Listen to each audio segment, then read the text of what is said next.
It's time for Glazed and Confused, where we answer real homeowner questions. Today, we're going to focus on questions around replacement of windows and doors. And of course, in our Glazed and Confused section, we always try to do one thing, or maybe a few things, but that is to stump Dunk.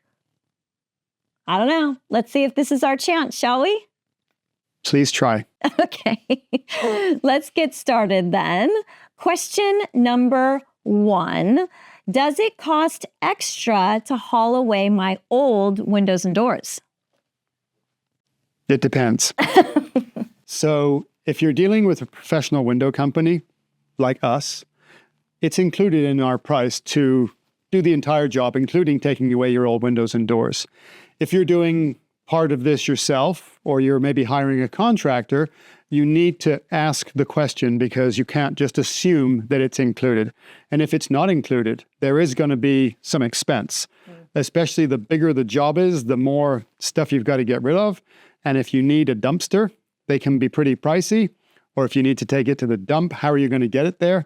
You're talking about old, heavy windows and doors that have single pane, fragile glass in them. If they get dropped, they become very dangerous.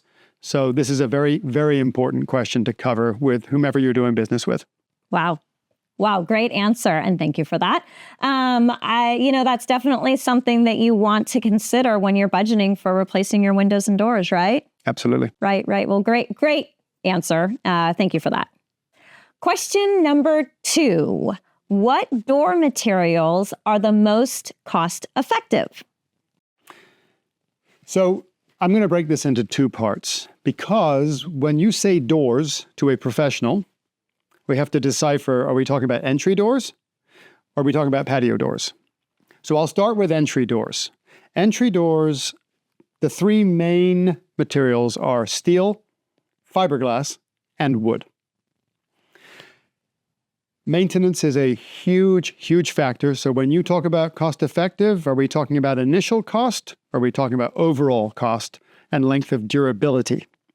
So steel are very nice. We have a steel front door. It's beautiful. It is beautiful. Yep. They're very expensive. Fiberglass are very, very durable. They look like wood. They come in thousands of options. And they're going to be middle of the road.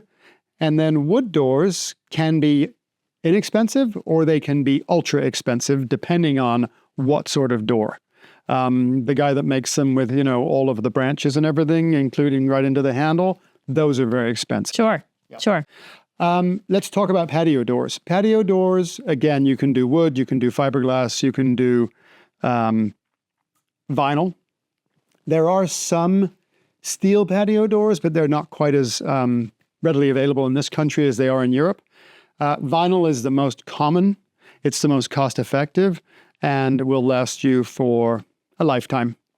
Fiberglass, especially when it comes to hinged French doors, fiberglass are way more durable and more rigid. And again, available in lots of different colors. Wow. That is a lot of options. So I heard you say for patio doors, vinyl is the most cost effective. Did you happen to say which one was most cost effective for entry doors? I didn't. And the reason I didn't is because if you go with a cheap wood door, you could call that the most cost effective. But when you're finishing it and refinishing it and it falls apart in 3 years, that's not really the most cost effective. So you have to take initial cost and longevity to come up with the best plan for you. Holy wow. So many options to choose from. Well, all the more reason why it's really important to work with a company and a window and door specialist that knows their stuff that can really break this down for you. Yep. That's for sure. Great answer. Thank you, Duncan.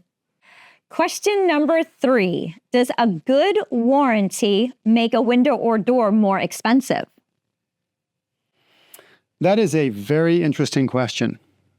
Let me start by saying that some of the most expensive windows out there have the worst warranties.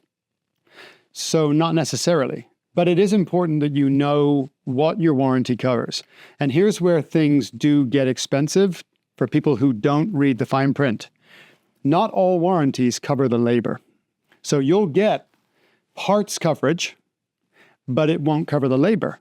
and the labor is the most expensive part. So it's not necessarily about the original purchase price being more expensive, but if you have a failure down the road and you've got to pay someone to come back out and put the new parts into your window, that will end up costing you a lot more money than a warranty that covers parts and labor upfront. Does that make sense? That makes perfect sense. And that's absolutely wild to think about, that you've got product warranty from the manufacturer, which I'm assuming every manufacturer is going to be a little bit different, and then labor warranty. Not to confuse, there's installation labor warranty, but there's the warranty of the labor on the product. And if the product labor to install that new part is not covered, that's where you'll spend the most amount of money. Wow. Wow. Well, then it is very important to make sure that you read your warranty, or to make sure that you at least talk about it with your window and door specialist. Mm-hmm. Yep, absolutely. You always want to make sure to protect yourself. Any other questions? Well, unfortunately, we did not stump Dunk, but I think that's going to be it for today. Maybe next time. Maybe next time. Just as a reminder, visit our Newman website, our Stay Glassy page, and you can actually submit questions yourself. So that's newmanwindows.com/Stay Glassy.